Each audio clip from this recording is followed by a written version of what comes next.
Hello everyone, welcome to my channel teacher stock. कैसे हैं आप लोग?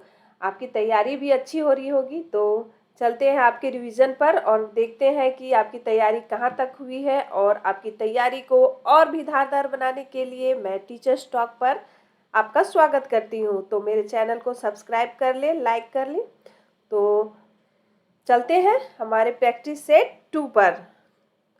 तो ये पहला क्वेश्चन आपके सामने आया है, ये रहा जो आप अपने स्क्रीन पर देख रहे हैं। सीधा घर, ये सीधा घर जो हम लोग बोलते हैं, सीधा घर शब्दे की समास छाटा। इसमें समास है, ये व्याकरण का क्वेश्चन आ गया है।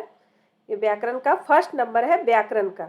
ओके, तो इसमें आपके खोटा सिलेबस में व्याकरण भी पढ़ना है। तो ये समास है, तो समास तो आप लोगों ने पढ़ा ही होगा। और अगर आप नहीं पढ़े हैं तो आप कमेंट सेक्शन में लिखें कि मैम हमें समास पढ़ा दीजिए खोटा सम में।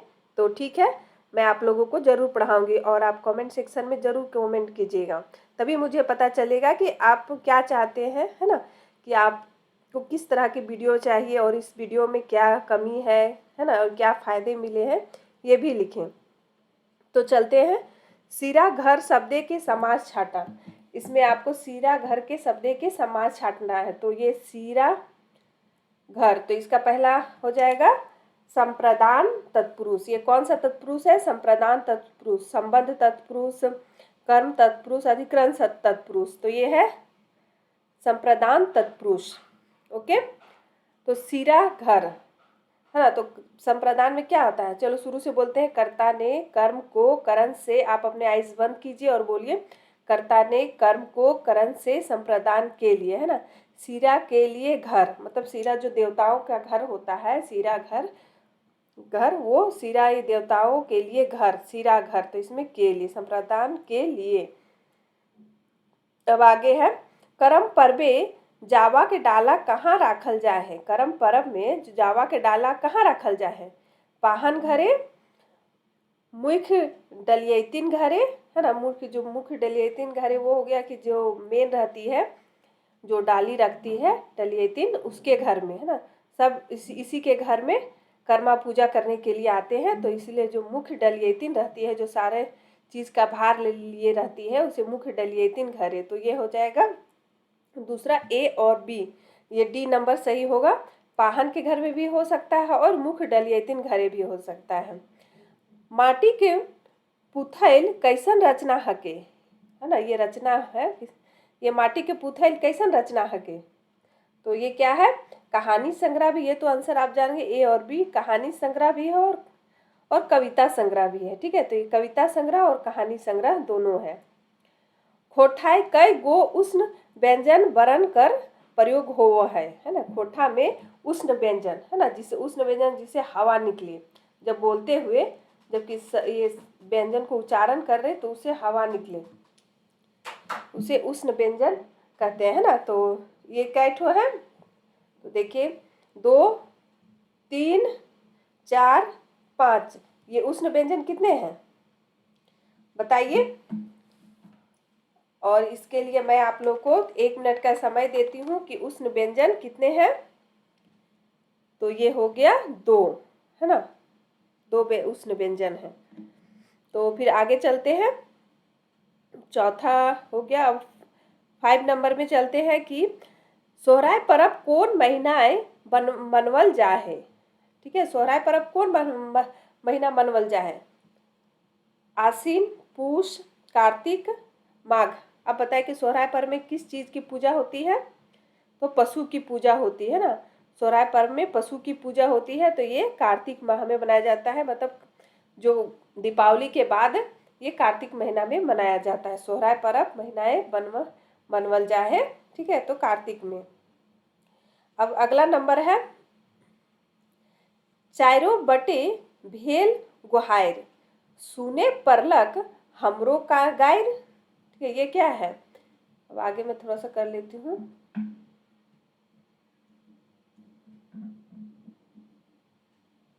तो ऊपर कर देती हूँ।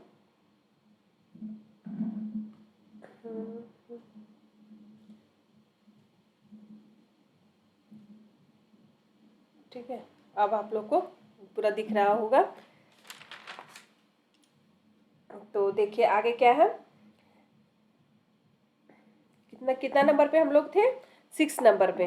ये 6 नंबर पे, चारों बटे भेल गोहायर सुने परलक हमरो कुंगायर। ये ई बात के कहले हले, है ना। छुआ गुला, एके झा, श्रीनिवास पानूरी या भुवनेश्वर दत्त शर्मा व्याकुल।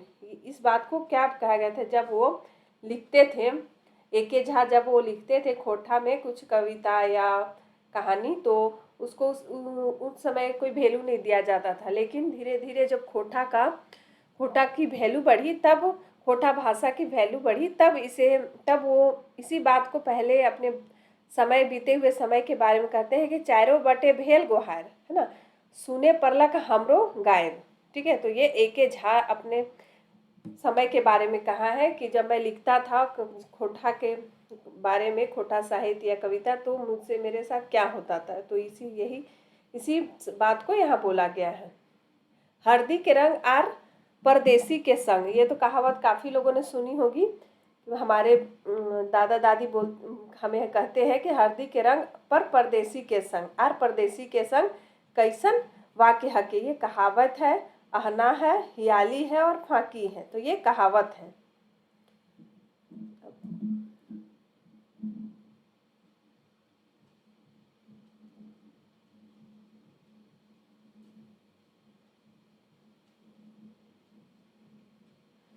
ठीक है, अब चलिए कहावत क्या है। कहावत है, एक राय कौन गीतकार पेशा से पत्रकार लगा। तो दीपक सवाल। देशातर शब्दे के समास छाटा। तो ये क्या होगा, अधिकरण तत्पुरुष। इसमें समास छाटना है कि तत्पुरुष समास, ये है अधिकरण तत्पुरुष। और देखिए, सुहान लागे रे किताबे के पहिल संस्करण, सुहान लागे रे किताबे के पहिल संस्करण कौन पर्वे प्रकाशित भेल हले। तो ये था जो सुहान लागे रे किताबे के पहिल संस्करण कौन पर्व में प्रकाशित हुआ था। तो सोहराय में। तो ये होता है कार्तिक मास के अमावस्या को। और दूसरा संस्करण देखिए ये हुआ था सरहुल में। अब आगे चलते हैं।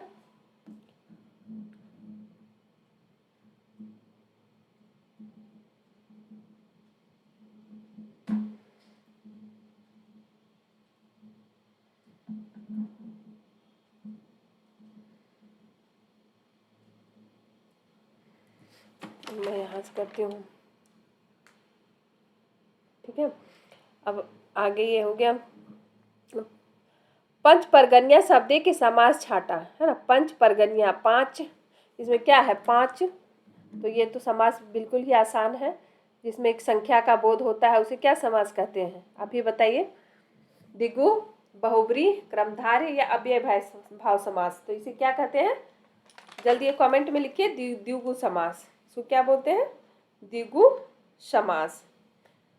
इसमें संख्या का बोध कराया जा रहा है, इसलिए ये द्विगु समास है। ये सब तो फ्री के नंबर उठाने वाले हैं, तो इसलिए ध्यान रखें। ये पंचपर्गनीय, जहाँ पर संख्या का बोध हो उसे द्विगु समास कहा जाता है। मांदर बाजे रे बांसी बाजे रे गीते कौन नदीक वर्णन भेल हले। मांदर बाजे रे बांसी बाजे रे गीते के कौन नदी के वर्णन होल हले। तो ये बराकर नदी के, इसमें बराकर नदी के ये जो लिखा हुआ है गीत, उसमें बराकर नदी के वर्णन भेल हले। अब आगे चलते हैं। अब हम लोग आगे क्वेश्चन नंबर 13।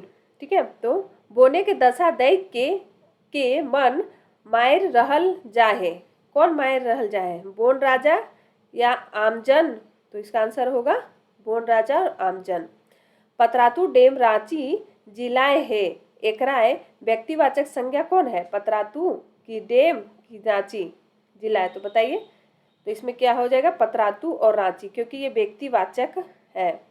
व्यक्तिवाचक किसे कहते हैं, किसी भी व्यक्ति, वस्तु, जाति के नाम को संज्ञा कहते हैं। तो उसमें व्यक्तिवाचक, जिसके नाम को, किसी के नाम को व्यक्तिवाचक संज्ञा कहते हैं। तो नाम क्या है, पतरातू या रांची, किसी खास व्यक्ति के नाम को बोध हो रहा है, इसीलिए ये पतरातू और रांची कोई खास जगह है, तो ये व्यक्तिवाचक संज्ञा। और डेम हो गया एक जाति, बहुत सारे डेम एक जाति का बोध हो गया, तो ये जातिवाचक संज्ञा है। नावा छोट जिमींदार कहनिए दरोगा बलराम सिंह हाजत से छोड़वे लेल कते घूस ले, है ना, तो कते घूस लिया था, तो ये है बी, ये 100 से 500 रुपये।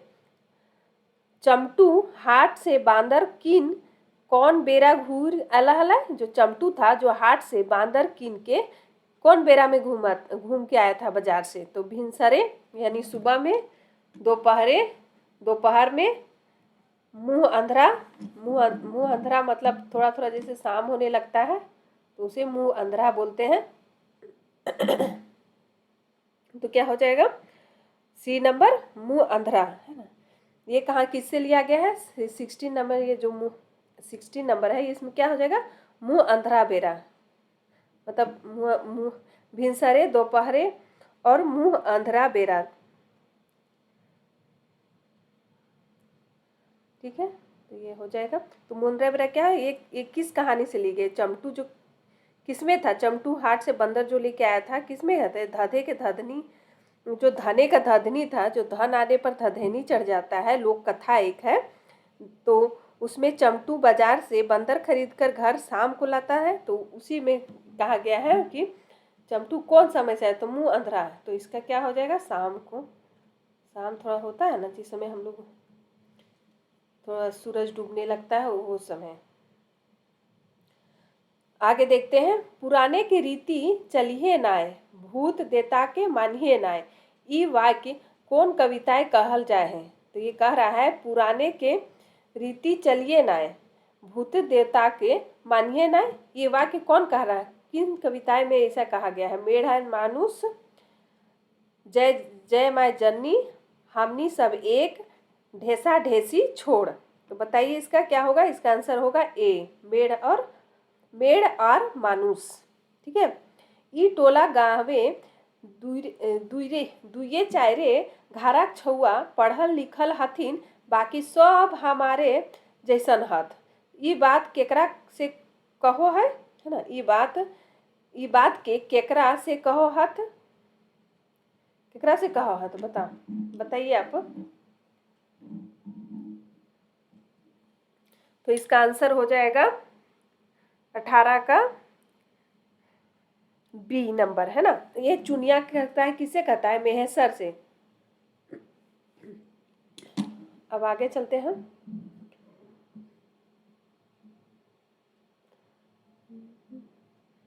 तो अगला है चाबी काठी नाटक के 18वां दृश्य के आवे हैं, 18वां दृश्य को कौन आता है, जो 18वां चाबी काठी नाटक है उसमें 18वें दृश्य में कौन आता है, तो 18वें दृश्य में बी कालू, संतू और शंभू आता है।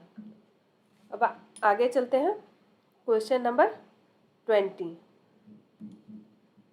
ये 20 में क्या है कि झबरू खेत से अइलै आर विनोद कॉलेज गेलै, इसमें क्या है, ये व्याकरण से क्वेश्चन है। झबरू खेत से अइलै आर, इसमें दो काम हो रहा है, आर इसमें बीच में जो जोड़ा हुआ है वो आर से जोड़ा हुआ है, मतलब और, विनोद कॉलेज गेलै, कौन अव्यय कर पट्टर हटके, पट्टर मतलब है एक वाक्य है ना, ये पटतैर मतलब क्या होता है, एक वाक्य है ना। किस तरह का वाक्य है, संबंध बोधक, समुच बोधक, विस्मयादि बोधक या निपात, तो ये क्या है बताओ, ये इसमें दोनों में क्या जुड़ा हुआ है, आर से, तो ये यहाँ पर आर समुच बोधक अव्यय है, ठीक है। इसमें अव्यय पूछा गया है तो समुच बोधक, यानी कि दो चीज़ों को ये जोड़ रहा है, मतलब एक खेत से आया और विनोद कॉलेज गया, आने के बाद विनोद कॉलेज गया, ठीक है, तो ये समुच्च बोधक है।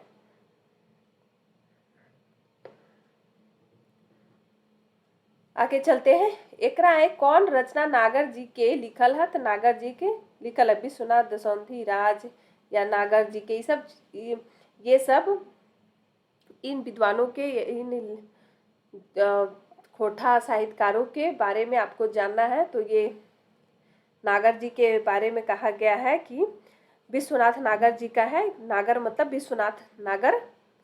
तो इसमें कौन कौन सी है, तो ये तो सभी लिखा हुआ है, तो ये आप जान गए कि सुलग साय, रांगा लाठी और झींगा फूल, ठीक है। तो ये किसका है, ये तीनों है। अब फिर से मैं लिख देती हूँ, ये विश्वनाथ नागर जी का है। कौन कौन से हैं? पहला है विश्वनाथ नागर जी का सुलक साय, सुलक साय, सुलक साय, रांगा लाठी, रांगा लाठी और झींगा फूल, झींगा फूल। ये याद रखिएगा। ये भी आ सकता है कि रांगा लाठी किसकी है, तो विश्वनाथ नागर की है।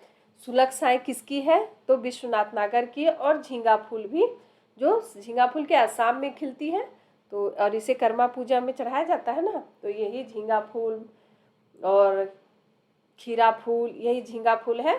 ठीक है, तो आप याद रखें विश्वनाथ नागर जी की जो रचना है कौन कौन सी है, तो सुलक साय, रांगा लाठी और झींगा फूल।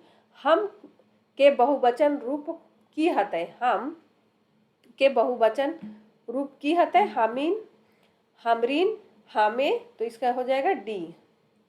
हम के बहुवचन शब्द होगा कि हमीन और हमरीन।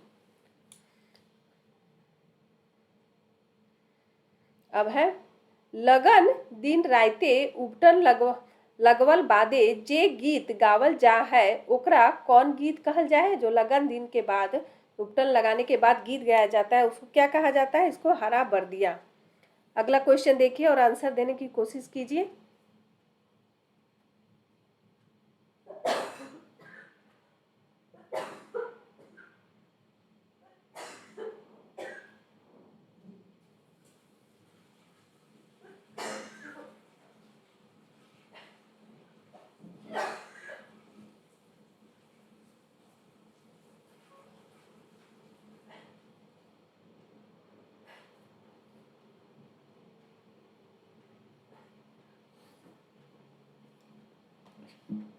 किसी से हुआ कि नहीं आप लोग से? तो चलते हैं कि खोटा गैत पैद संग आगे। अच्छा, ये इसका आंसर 23 नंबर का क्या होगा? लगन दिन रायते उपटन लगवल बादे जे गीत गावल जाए उसको क्या कहते हैं? हरा बर्दिया। ठीक है, और अच्छा, सॉरी, इसको हरा बर्दिया नहीं बोलते, उसको झुमटा बोलते हैं। 23 नंबर का होगा। 23 नंबर का फिर से पढ़ती हूँ। लगन दिन राइते उपटन लगवल बादे जे गीत गावल जा है ओकरा कौन गीत कहल जा है? तो 23 नंबर का होगा, ओकरा कहल जा है झुमटा। ठीक है, लगन दिन राइते उपटन लगवल बादे जे गीत गावल जा है ओकरा कहल जा है झुमटा।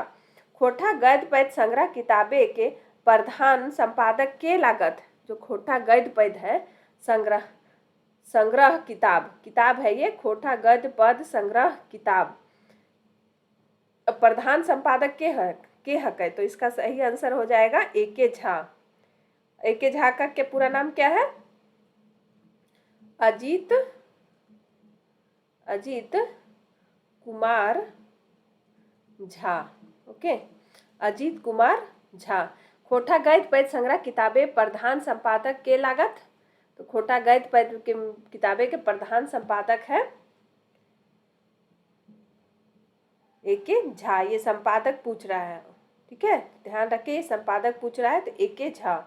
केतकी के फूल लोक कथाएं संकलन करता की के लागत। जो केतकी का फूल है, कहानी बहुत ही अच्छा है ये लोक कथा, जो आपकी दादा नानी भी सुनाए भी होंगे या तो हम लोग बुक में ही पढ़ लिए हैं। संकलन करता के लागत अरविंद कुमार, गायत्री देवी से सावित्री देवी, अनीता देवी। तो इसकी सही आंसर होगा ये है अनीता सावित्री देवी। ठीक है, अगला क्वेश्चन है कौन गीतकर माध्यम से कहल गेल है कि कोयल आधा राती कूके है? कौन गीत के माध्यम से कहल गेल है? तो इसका सही आंसर क्या होगा 26 का? तो इसका सही आंसर होगा ए, सोहान लागे रे। ठीक है, इसका सोहान लागे रे कविता में ये वर्ड दिया गया है कि कोयल आधा राती कूके है, तो सोहान लागे में। तो आप लोगों ने जैसा देखा होगा कि अभी एग्जाम चल रहे हैं 1 to 5 के, और जिसकी भी जो फर्स्ट लैंग्वेज में हिंदी है, फर्स्ट लैंग्वेज में हिंदी है और जो सेकेंड लैंग्वेज में भी हिंदी ही रखे हैं, तो उन्हीं का एग्ज़ाम चल रहा है। ये झारखंड क्या कर रही है कुछ समझ में नहीं आ रहा है ना। सब भी मतलब इतना होच पोच है कि अगर ना देखो कि क्या हो रहा है, नोटिफिकेशन अगर ना देखो तो पता चलेगा कि एग्ज़ाम ही का डेट ही हट गया है, डेट ही निकल गया है। और मतलब इतना आदमी जो स्टूडेंट है उसको इतना टेंशन में डाल रहा है कि कहना नहीं। एक ही बार एग्ज़ाम ले लेना था और सारा सुपड़ा साफ कर देना था, लेकिन देखो क्या होता है। ये सब घोल मोल में क्या होगा। फिर भी चलो पढ़ते हैं, जो हम लोग का काम है। आगे भविष्य देखा जाएगा क्या होगा क्या नहीं। अगर हम लोग तैयारी भी नहीं ना करें तो लगेगा कि तैयारी नहीं किए थे इसीलिए नहीं हुआ। नहीं तो अगर हार ही जीत का फैसला पूरा तैयारी के साथ करना है, ठीक है। तो दम लगाना है पूरा कि हमें अच्छे मार्क्स लाने हैं। तो चलिए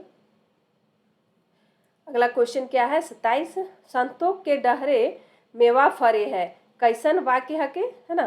तो ये संतोष के डहरे मेवा फरे है कैसन वाक्य है, बताइए क्या है। अहना कभायत हियाली या फाकी। तो ये क्या कैसी है। संतोष का फल, इसका अर्थ क्या होता है। संतोष के डहरे मेवा फले है। आपकी दादी या तो आपकी मम्मी लोग घर में अगल बगल में ज़रूर ये चीज़, अगर कुछ दो भाइयों में लड़ाई होती होगी या तो किसी के, तो नहीं बोलते हैं कि दूसरा एक बूढ़ी आएगी तो कोई बात नहीं रे बेटा, संतोष के डहरे मेवा फरे है, संतोष कर तोर तोर भी मन पूरा हो जीतो, नहीं कहते हैं। तो इसे वही हो जाता है कि संतोष का फल मीठा होता है। ये कहावत कहाँ क्या है, यह है बी, कहावत है ना, ये कहावत है। ये तो आंसर आसानी से आप लोग लगा लीजिएगा 28 का। डांग कौआ के मदद, ये मदद को ही मदइत, ठीक है। ये क्या है मदइत यानी मदद। डांग कौआ के मदइत नाय करल तो उ केकर ठीन गेल। जब डांग कौआ के मदद नाय करल तो केकर पास गेल, तो बताइए। तो ये डांग जो कौआ का मदद नहीं किया तो ये किसके पास गया। तो देखिए ये कहानी कहाँ से किस, अच्छा कहाँ से ली गई है। ये सब जो बोला गया है वाक्य वो कहाँ से ली गई है। तो ये खूंटा भीतर चिया गोटा, है ना। लोक कथा में कहा गया है कि जब डंटा कौआ की मदद नहीं करता है तो वह कौआ आग से मदद मांगने के लिए चला जाता है, ठीक है।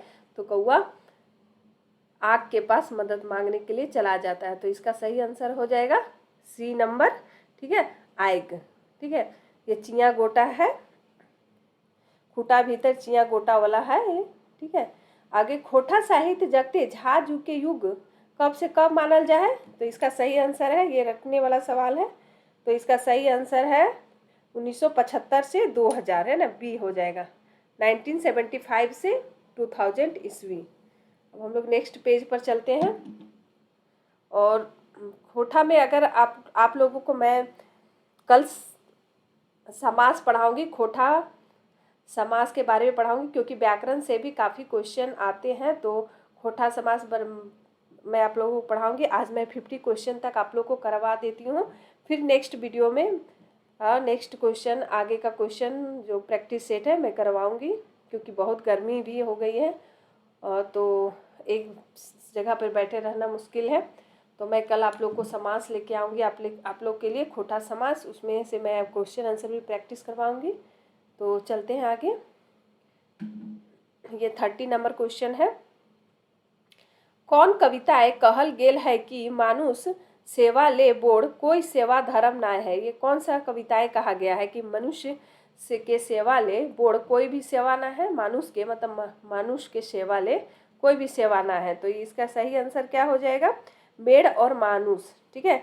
मेढ़ और मानुष कविता में यह कहा गया है कि मनुष्य की सेवा से बड़ा कोई भी सेवा या धर्म नहीं है। कोचरा माने क्या हुआ है। तो कोचरा माने क्या होता है, कोचरा ये है महुआ के फर है। तो महुआ से हमें क्या क्या मिलती है, महुआ का जो पेड़ होता है तो सबसे पहले तो हमें महुआ का फूल मिलता है, उसके बाद ये कोचरा मिलता है, ठीक है। कोचरा से तेल भी निकाला जाता है। और क्या क्या निकाला जाता है आप जानते हैं तो ज़रूर बताएं। बिहारी की जोड़ी पारी के हला, जो बिहारी जी थे उसके जोड़ी, जो कहानी में बिहारी जी थे उसका जोड़ी पारी के हला, तो सभे था दिनेश था, प्रेम था, बिरजू था। कौन स्वर वर्ण के प्रयोग हीर्ष और दीर्घ स्वर दुइयों में हुआ है? तो ये व्याकरण का क्वेश्चन है, इम्पोर्टेंट है, तो इसे ध्यान में रट ले। ठीक है, तो यह है कौन स्वर परब के प्रयोग हीर्ष दीर्घ स्वर में आयल है ना, तो ये होगा, बताइए, मैं नहीं बताऊंगी, अगला जल्दी बताइए, तो क्या होगा? अ और ए। ठीक है, आ मतलब आ और ए, इसका प्रयोग हीर्ष आर दीर्घ स्वर दुइयों में हुआ, दुइयों में होता है। मेड़ आगू तोय, मेड़ के आगू तोय, चलिए आगे आप लोग पढ़िए इसको।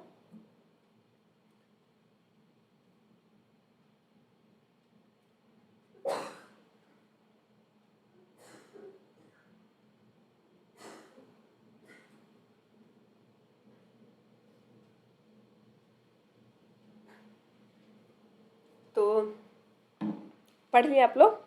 मेड़ के आगू तोय मेढ़ बने माने कवि के मतलब क्या है? कि मेढ़ के आगे आगू तो मेढ़ बन जाए, तो इसका कवि का मतलब क्या है? कि इसका सही आंसर होगा 34 का बी, यानी मूर्ति के आगू, मूर्ति के आगू को आगू मूर्ख बने के, है ना, मूर्ति के आगे आगू मूर्ख बने के। विश्वनाथ नागर जी कर मायक नाम की हला? विश्वनाथ नागर जी के मायक नाम की हला? बताइए, अभी पढ़े हैं ना आप लोग, 3 रचना उनके बारे में पढ़े हैं, तो बताइए उसकी माँ का नाम क्या था? विश्वनाथ नागर जी की माँ का नाम था चिंतामणि देवी, फूलमणि देवी, सावित्री देवी या रूपमणि देवी? तो इसका बहुत ही अच्छा नाम था, ये था फूलमणि देवी, फूल से फूलमणि देवी, है ना। तो बता देती हूँ, विश्वनाथ इसका फूलमणि देवी, फूलमणि देवी, ठीक है, फूलमणि देवी। और इसके पिताजी का क्या नाम था? जादूर बानी, ठीक है, जादूर बानी इसके पिता थे, और ये माता थी फूलमणि देवी। ठीक है, उनकी रचना भी मैंने बताया था अभी तुरंत ही। 3 रचना कौन कौन थी बताइए? पहला था रांगा लाठी, है ना, दूसरा था रांगा लाठी के बाद झींगा फूल, है ना, और सुलग साए। अब दिमाग में आप लोग को आ गया होगा, सुलग साए, रांगा लाठी, झींगा फूल और सिलग लाए। माता का नाम फूलमणि देवी और पिता का नाम जादूर बानी। नदिया उमड़ दुयो कुल रे भादर मासे, साजय अखरवा बाजय मादसा भादर मासे, है ना।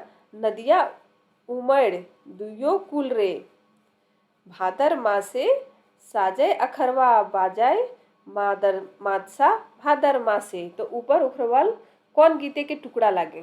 कौन गीत में ये कहा गया है बताइए? तो 36 का क्या हो जाएगा? ये बी नंबर हो जाएगा। साझे भादर मासे के बारे में बोल रहा है, तो इसलिए इसको ठीक से याद रखेगा, कुल रे भादर मासे, ठीक है, मानसा भादर मासे। तो ये हो जाएगा सांझे यहाँ से झींगा फूल। ईटा तोर लागो वाक्य कौन सर्वनाम कर पढ़तर हके? ये मैं नहीं बताऊंगी, तो ये बताइए, आप बताइए इसका आंसर सही क्या होगा?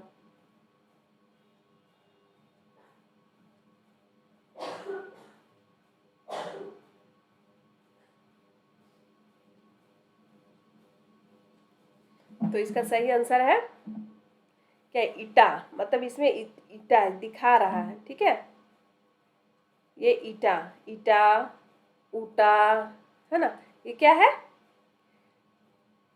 ये है निश्चितता, किसी चीज की निश्चितता बता रही है, मतलब उसी का है ना। तो ये क्या हो जाएगा?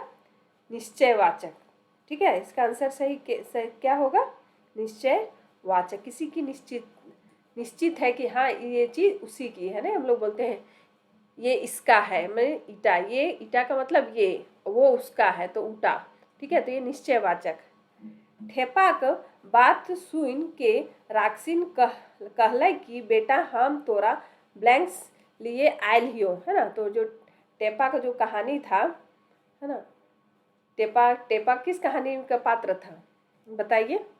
ये बहुत अच्छी कहानी है, जो उसको फूल, केतकी का फूल था ना, टेपा में केतकी के फूल में ही था ना। का ये सब भी याद रखिएगा, केतकी फूल में कौन था, टेपा था। राक्षिन कहले बेटा हम तोरा खायल नहीं हो, क्या करने के लिए आया है, चुमा देने के लिए आया है। ठीक है, ये चीज तो आप लोग को याद ही रहेगी। चलिए आगे लिखते हैं। भुवनेश्वर दत्त शर्मा व्याकुल जी के जीवनी के लिखले हत। जो भुवनेश्वर दत्त शर्मा व्याकुल जी है उसकी जीवनी के लिखले हत, बताइए। तो ये व्याकुल जी की जीवनी पारितोष, मैं यहाँ लिख देती हूँ, जो भुवनेश्वर दत्त शर्मा है ना, ये भुवनेश्वर दत्त शर्मा और ये इनका है टाइटल व्याकुल। तो इसकी कहा जो जीवनी है वो लिखे हैं पारितोष कुमार प्रजापति। तो देखिए ये है पारितोष कुमार प्रजापति, और कहाँ लिखा गया है, दू डायर परास, दू दायर परास में ये कहाँ लिखी गई है, भुवनेश्वर दत्त शर्मा व्याकुल जी के जीवनी लिखी गई है, दू डायर परास में लिखी गई है। अब आगे चलते हैं। रवि क्रिकेट खेले है, एकराए कौन वाच्य है, कौन वाच्य है, रवि क्रिकेट खेले है, इसमें वाच्य बताना है, तो ये कर्तरी वाच्य है। ठीक है, ये आंसर हो जाएगा 40 का कर्तरी वाच्य। शिवनाथ परमाणिक जी के मैट्रिक कौन ईस्वी में पास कर, जो शिवनाथ परमाणिक है, शिव जी, ठीक है, शिव जी में मैट्रिक कब पास किए थे, तो 1968 में। आगे पढ़ते हैं। ये झबरू खेत, ये कहाँ उबार नाटक से लिया गया। झबरू खेत केकर बारी सटले है हले, कि झबरू का जो खेत है किसके बारे के सटल था, तो इसका आंसर हो जाएगा बुधना। आगे देखिए, ये चमटुक माए बांदरे के मोरल बाद ओकरा कौन लकड़ी से पड़वे के बाद कहल गेल है, तो इसको चंदन की लकड़ी होगा। इसका आंसर क्या हो जाएगा, चंदन की लकड़ी। दामोदर कहाँ नौकरी करो हले, कहाँ दामोदर नौकरी कर हले, तो इसका सही आंसर हो जाएगा 44 का। ये कहाँ से लिया गया है, दामोदर कहाँ नौकरी करल हले, तो ये धनबाद में। ये हूब नाटक से कहानी से लिया गया है ना। ये हूब कहानी, हूब क्या थी, कहानी थी, वो तो कहाँ से कर हले, धनबादे। अब ये 45 का। ऊ सगर घड़ी, ये व्याकरण से लिखिए, खेलत रह है, सगर घड़ी खेलत रह है, सगर घड़ी है ना, सगर घड़ी कौन अव्यय है के, रीतिवाचक, ठाठवाचक, कालवाचक, परिमाणवाचक। तो इसका सही आंसर हो जाएगा बी। 45 का 46 में है, तो 46 का क्या हो जाएगा, ये हो जाएगा सी, ये कालवाचक है। ठीक है, ये कालवाचक, काल बता रहा है, समय। वो सगर घड़ी, तो सगर घड़ी क्या है, समय के बारे में बोला जा रहा है। देश कर बीसी केकरा कहल गेल है, तो बीसी मतलब ये रीढ़। ठीक है, देश कर बीसी केकरा, जवान के, किसान के, तो ये हो जाएगा दोनों। कौन गीते के कहल गेल है कि एक डारी सुगा मैना एक डारी कोयल कुके, है ना। ये फिर से पढ़ देती हूँ। कौन गीते कहल गेल है कि एक डारी सुगा मैना एक डारी कोयल कुके है, कते सुंदर छोटा नागपुर, सोहान लागे रे हमर भारत महान, या बोन रक्षा जीवन रक्षा। तो इसका सही आंसर हो जाएगा ए, कते सुंदर छोटा नागपुर। तो कते सुंदर छोटा नागपुर किसकी है, बताइए आप।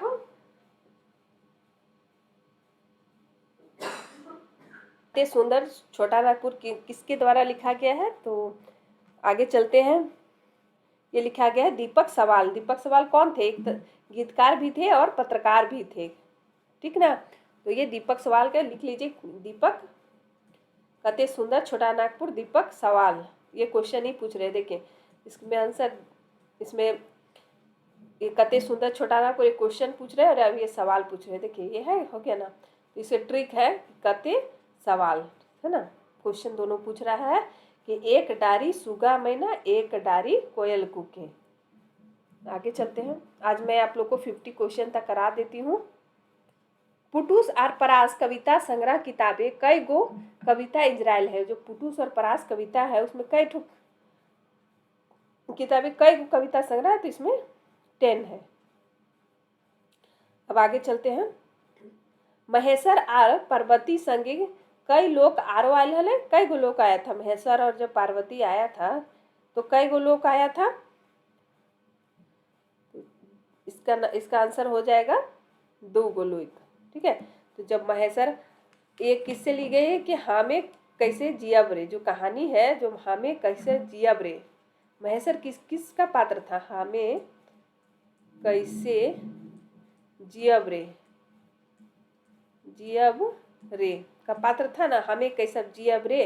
तो इसमें क्या हो रहा था कि कहानी महेश्वर जो पार्वती के साथ मुरपा गांव में 2 लोग और जाते हैं, जो मुरपा गांव है वहाँ 2 लोग और जाते हैं। तो चलिए दोस्तों, आप लोग को प्रैक्टिस सेशन में मैं 50 क्वेश्चन ही करवा रही हूँ, और जो ये 1 to 5 का एग्ज़ाम हो रहा है तो उसे जो हिंदी का क्वेश्चन आया था वो बिल्कुल ही आसान था। आप इसमें 30 मार्क्स लाना है ना, 30%, तो ये आप आसानी से ला सकते हैं, तो इसमें कोई दिक्कत नहीं है। ये आप जो लगातार अगर थोड़ा पढ़ाई के टचअप में भी होंगे ना तो वो आराम से इसमें क्वालिफाई कर सकते हैं। तो आप अन्य विषय पर काफ़ी ध्यान दें, और ये जो खोटा है क्वालिफाई मार्क नहीं है ये, इसमें आप जितना नंबर लाएंगे उतने में सिलेक्शन होना, जितना अधिक से अधिक नंबर लाएंगे आपका सिलेक्शन होने का चांस सबसे ज़्यादा है। तो आप काफ़ी ध्यान दें। और मैं कल आपको क्या बोला था, समास ही बोली थी ना, इसकी समास का मैं एक वीडियो लाऊंगी व्याकरण का, उसमें मैं उसको आपको पढ़ाने के बाद उसके जो कुछ क्वेश्चन दूंगी और उसका डिस्कशन भी करूंगी। तो आप लोग मेरे चैनल से जुड़े और मुझे लाइक करें, और ये भी लिखें कि आप लोग क्या इम्प्रूवमेंट इसमें चाहते हैं, तो मैं उस पर सुधार करूंगी। तो थैंक यू टीचर्स टॉक से जुड़ने के लिए, और मेरे चैनल को लाइक भी करें और सब्सक्राइब करें ताकि नेक्स्ट वीडियो आपके पास आए और इसी तरह मैं उत्साह के साथ आपको पढ़ाती रहूं। Okay, bye.